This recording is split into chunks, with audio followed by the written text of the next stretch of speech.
શનિવારે અમાસના દિવસે ઘરમાં આ જગ્યાએ 2 દીવા પ્રગટાવો।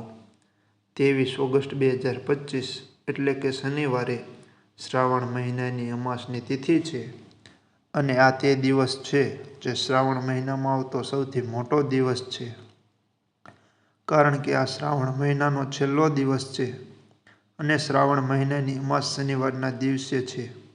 એટલા માટે આ દિવસનું મહત્વ ખૂબ જ મોટું અને વિશેષ છે। જો ક્યારેય શ્રાવણ મહિનાની અમાસની તિથિ શનિવારે આવે તો તમારે આ 2 દીવાનો ઉપાય ચોક્કસપણે કરવો જોઈએ। આ બંનેનો સંયોગ ખૂબ જ ઓછો આવે છે, એટલા માટે આ અમાસના પવિત્ર દિવસે તમારે આ 2 દીવાનો ઉપાય ચોક્કસપણે કરવો જોઈએ, કારણ કે આવો દિવસ આખા વર્ષમાં માત્ર એક જ વખત આવે છે અને શ્રાવણ મહિનાની અમાસનો જો કોઈ સૌથી મોટો ઉપાય હોય તો તે છે આ 2 દીવાનો ઉપાય। તો આ અમાસના દિવસે તમારે આ 2 દીવાનો ઉપાય ચોક્કસપણે કરવો જોઈએ। ઘણા લોકો એવા હશે જેમણે આ ઉપાય ન કર્યો હોય, તેમણે આ શ્રાવણ અમાસના પવિત્ર દિવસે આ દીવાનો ઉપાય જરૂર કરવો જોઈએ। તમારી પાસે એક છેલ્લો મોકો બાકી છે, જે 23 ઓગસ્ટ શનિવારના દિવસે છે, તો આ દિવસે તમારે આ ઉપાય ચોક્કસપણે કરી લેવો જોઈએ। જો તમે શ્રાવણ મહિનાની આ અમાસના દિવસે આ દીવાનો ઉપાય કરી લો તો તમને આ ઉપાયનું એવું ફળ મળશે જેની તમે ક્યારેય કલ્પના પણ નહીં કરી હોય। આથી તમે આ ઉપાય એકવાર ચોક્કસપણે કરી લો, જેથી આ મોકો તમારા હાથમાંથી ન જાય અને તમને આ ઉપાયનું ફળ મળે। આ દીવા ઉપાયને આજે અમે તમને ખૂબ સારી રીતે સમજાવવાના છીએ। આ વિડીયો જોયા પછી આ ઉપાયને સમજવા માટે તમારે બીજો કોઈ વિડીયો જોવાની જરૂર નહીં પડે। તો ચાલો ઉપાય શરૂ કરીએ। જુઓ, આ શ્રાવણ મહિનાની અમાસનો દિવસ એટલો ખાસ હોય છે, એટલો મહત્વનો હોય છે, એવું જોવામાં આવ્યું છે કે ક્યારેક મોટા પૂજાપાઠ અનુષ્ઠાનથી જે મનોકામના પૂર્ણ નથી થતી, તે શ્રાવણ મહિનાની અમાસના દિવસે એક નાનો ઉપાય કરવાથી જ તમારી મનોકામના પૂર્ણ થઈ જાય છે। અને ઘણા લોકોએ આ દીવાનો ઉપાય કર્યો છે અને તેમને આ ઉપાયનું ફળ પણ ચોક્કસ મળ્યું છે। જો તમે પણ આ દીવાનો ઉપાય શનિવારે અમાસના દિવસે કરવા માગો છો તો આ ઉપાયને પહેલાં સારી રીતે સમજી લો, સાંભળી લો, ત્યારબાદ કરો, તો તમને આ ઉપાયનું ફળ ચોક્કસ મળશે। આ એક એવો ઉપાય છે જે જો કોઈ ખાસ દિવસે કરવામાં આવે તો તે ખાસ દિવસનું ફળ તો આપણને મળે જ છે, પરંતુ આપણે તે દિવસે આ ઉપાય કર્યો છે તો આપણને તેનાથી પણ મોટું ફળ મળે છે અને ફળ ખૂબ જ જલ્દી મળે છે, કારણ કે તમે આ ઉપાય ખૂબ જ મોટા અને વિશેષ દિવસે કરી રહ્યા છો। તો ચાલો હવે આ દીવાના ઉપાય વિશે વાત કરીએ, પરંતુ તે પહેલાં તમારે એ જાણવું જરૂરી છે કે આ દીવાનો ઉપાય અમાસના દિવસે ક્યારે કરવો, કોને કરવો અને કેવી રીતે કરવો। તો ચાલો અમે તમને આગળ વિડીયોમાં એક એક કરીને જણાવીએ, પરંતુ તે પહેલાં કોમેન્ટ બોક્સમાં તમારા કુળદેવીનું નામ જરૂરથી લખજો। સાથે આ વિડીયોને લાઇક કરજો, ચેનલને પણ જરૂરથી સબસ્ક્રાઈબ કરજો અને તમારા ફાયદા માટે, ગરીબી દૂર કરવા માટે આ વિડીયોને છેલ્લે સુધી જોતા રહેજો, ત્યારે જ તમને લાભની પ્રાપ્તિ થશે। જો આજે તમે વિડીયોને વચ્ચેથી જોયો, કાપીને જોયો, તો તમને જીવનમાં ક્યારેય સફળતા પ્રાપ્ત નહીં થાય। તો આ દીવાનો ઉપાય આપણે આ શનિવારે અમાસના દિવસે કેવી રીતે કરવો, કોને કરવો, કયા સમયે કરવો અને ક્યાં કરવો, આ બધા સવાલોના જવાબ તમને આ વિડીયોમાં મળી જશે। અને જે આ વિડીયો જોશે તેને આ દીવાનો ઉપાય ચોક્કસપણે કરવો જોઈએ, કારણ કે આ દિવસે દીવાનું ખૂબ જ મોટું અને વિશેષ મહત્વ છે।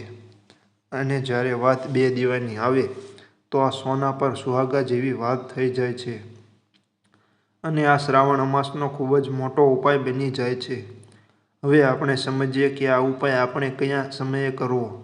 આ 2 દીવાનો ઉપાય આપણે આ શનિવારે કયા સમયે કરવો જોઈએ? તો જુઓ, આ ઉપાય કરવાનો સમય સાંજનો સમય છે, કારણ કે 23 ઓગસ્ટ શનિવારે અમાસનો દિવસ છે અને આ દિવસે પ્રદોષકાળના સમયનું ખૂબ મહત્વ છે। તો ચાલો આ વિશેષ ઉપાય વિશે જાણીએ, પરંતુ તે પહેલાં એક વિનંતી છે કે વિડીયોના કમેન્ટ બોક્સમાં જય માતાજી જરૂરથી લખજો। સાથે જય હનુમાન દાદા, જય શનિદેવ, જય મહાદેવ, હર હર ભોળેનાથ જરૂર લખજો અને વિડીયોને લાઇક કરી ચેનલને સબસ્ક્રાઈબ કરજો.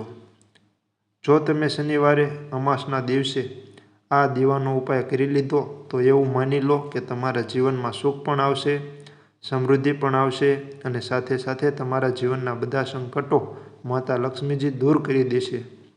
તો ચાલો સૌથી પહેલાં ઉપાયની વાત કરી લઈએ, જે તમારે અમાસના દિવસે ખાસ કરવાનો છે. અને આ ઉપાય કરવાથી તમારી કોઈ પણ એવી ઈચ્છા હોય જે અત્યાર સુધી અધૂરી છે, તે પૂરી નથી થઈ, તો તે તમારી મોટામાં મોટી ઈચ્છા અને મનોકામના પણ પૂર્ણ થઈ જાય છે.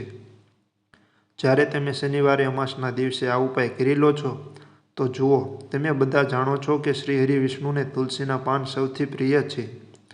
તુલસી માતા વિના શ્રી હરિ વિષ્ણુ અધૂરા છે અને તુલસીના પાંદડા વિના શ્રી હરિ વિષ્ણુનો ભોગ અધૂરો છે. હવે શ્રી હરિ વિષ્ણુને પ્રસન્ન કરીને તમે તમારી કોઈ પણ મનોકામના પૂર્ણ કરી શકો છો. કારણ કે શ્રી હરિ વિષ્ણુ પ્રસન્ન થઈ જાય તો તમારી કોઈ પણ ઈચ્છા કે મનોકામના અધૂરી નહીં રહે. તો તમારે 5 તુલસીના પાંદડા લેવાના છે. હવે આ 5 તુલસીના પાંદડા જે તમે લીધા છે તે તમારે શ્રી હરિ વિષ્ણુને અર્પણ કરવા છે. તમારા ઘરના મંદિરમાં જ, તમારા ઘરમાં શ્રી હરિ વિષ્ણુની કોઈ મૂર્તિ હોય, પ્રતિમા હોય, ત્યાં આ 5 તુલસીના પાંદડા તમે મૂકો અને સાથે સાથે એક દેશી ઘીનો ગોળ, વાટનો દીવો તમારે પ્રગટાવવાનો છે અને ઓમ નમો ભાગવતે વાસુદેવાય નમઃ આ મંત્રનો તમારે 11 વાર જાપ કરવો. મંત્ર કયો છે? ઓમ નમો ભગવતે વાસુદેવાય નમઃ. અને પછી શ્રી હરિ વિષ્ણુને તમારી ઈચ્છા, તમારી મનોકામના કહી દેવી.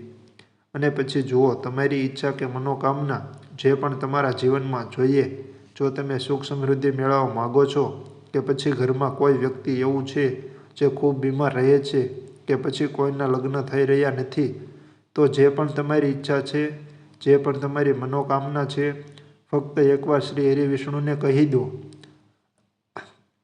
આ દિવસ એટલો ઉત્તમ છે કે જે તમે શ્રી હરિ વિષ્ણુ પાસે માગશો, જે તેમને કહી દેશો, તે તમારી ઈચ્છા, તમારી મનોકામનાને ખૂબ જલ્દી પૂર્ણ કરી દેશે.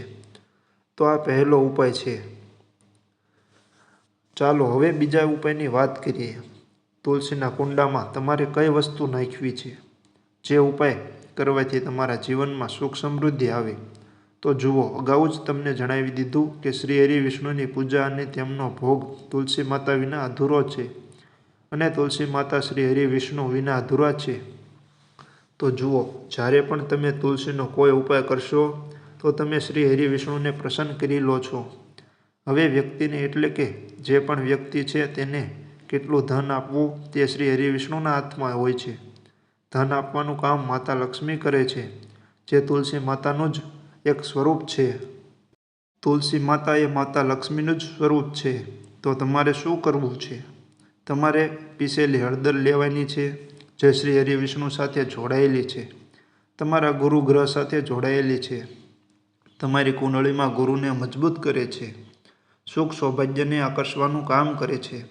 તો એક ચપટી પીસેલી હળદર તમારે લેવાની છે અને આ પીસેલી સૂકી હળદર તમારે તુલસીને છોડ છે જે કુંડામાં રોપેલો છે તેમાં સારી રીતે નાખવી છે અને ઓમ નમો ભગવતે વાસુદેવાય નમઃ આ મંત્રનો જાપ કરવાનો.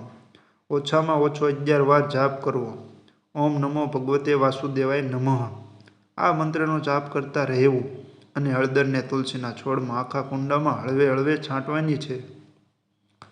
તો જે વ્યક્તિ આ ઉપાય અમાસના પવિત્ર દિવસે કરી લે છે, એવું માની લો કે તે પોતાના જીવનમાંથી નહીં પણ આગામી 7 પેઢીઓના જીવનમાંથી ગરીબી અને નિર્ધનતાને દૂર કરી દે છે. કારણ કે હળદર એ સામાન્ય નથી. હળદર એટલી ઉત્તમ છે કે રાતોરાત તમારા જીવનમાં ચમત્કાર કરે છે. તમે જોયું હશે કે કોઈ પણ લગ્ન થાય, વિવાહ થાય, કોઈ પણ શુભ કામ આપણે કરીએ તેમાં હળદર ચોક્કસ લઈએ છીએ. ગૃહ પ્રવેશ જ્યારે આપણે કરીએ છીએ ત્યારે હળદરનું સ્વસ્તિક બનાવીએ છીએ. કોઈ પણ સારું કામ કરવા જઈએ તેમાં હળદર લઈએ છીએ અને હળદર તમારા ગુરુ ગ્રહને મજબૂત કરી દે છે. જો કુંડળીમાં ગુરુ ક્યાંક ને ક્યાંક મજબૂત હોય તો આથી ઉત્તમ ઉપાય તમને શ્રાવણ મહિનાની અમાસના દિવસે મળશે નહીં. ખૂબ જ ઉત્તમ ઉપાય છે આ. તુલસીના કુંડામાં એક ચપટી પીસેલી હળદર નાખવાની છે. તો આ ખૂબ જ ઉત્તમ ઉપાય બની જશે. આ ઉપાય તમે ચોક્કસપણે કરો. અમાસનો દિવસ વર્ષનો સૌથી મોટો દિવસ છે. તો આ ઉપાય કરવાથી શ્રી હરિ વિષ્ણુ અને માતા લક્ષ્મી તમારાથી એટલા પ્રસન્ન થાય છે કે તમારા જીવનમાં ક્યારેય ગરીબી અને નિર્ધનતા આવવા દેતા નથી. તો આ ખૂબ જ મોટો અને ખૂબ જ ઉપયોગી અને ફળ આપનારો ઉપાય છે, જે તમે આ દિવસે કરી શકો છો. તમારે સાચા મનથી, સાચા હૃદય ભાવથી કરવાનો છે. તમારા જીવનમાં જેટલી પણ કાંઈ સમસ્યા હોય, કોઈ પણ મુશ્કેલી હોય, અથવા તો તમારી કોઈ પણ ઈચ્છાઓ કે મનોકામનાઓ હોય જે અત્યાર સુધી પૂર્ણ ન થઈ હોય, તે દરેક ઈચ્છાઓ, મનોકામનાઓ તમારે આ દિવસે આ 2 ઉપાયો કરીને માતા લક્ષ્મીજીને અને શ્રી હરિ વિષ્ણુને જણાવવાની છે. તો તમારી આ દરેક ઈચ્છાઓ અને મનોકામનાઓ પૂર્ણ થઈ જશે. તો અહીં આપણો આ વિડીયો પૂરો થાય છે. જો તમને વિડીયો પસંદ આવ્યો હોય તો વિડીયોને લાઈક કરી, ચેનલને સબસ્ક્રાઈબ જરૂરથી કરી નાખજો અને કમેન્ટ બોક્સમાં જય માતા લક્ષ્મી, જય શ્રી હરિ વિષ્ણુ જરૂરથી લખી નાખજો. મળીએ નવા વિડીયોમાં. ત્યાં સુધી રાધે રાધે.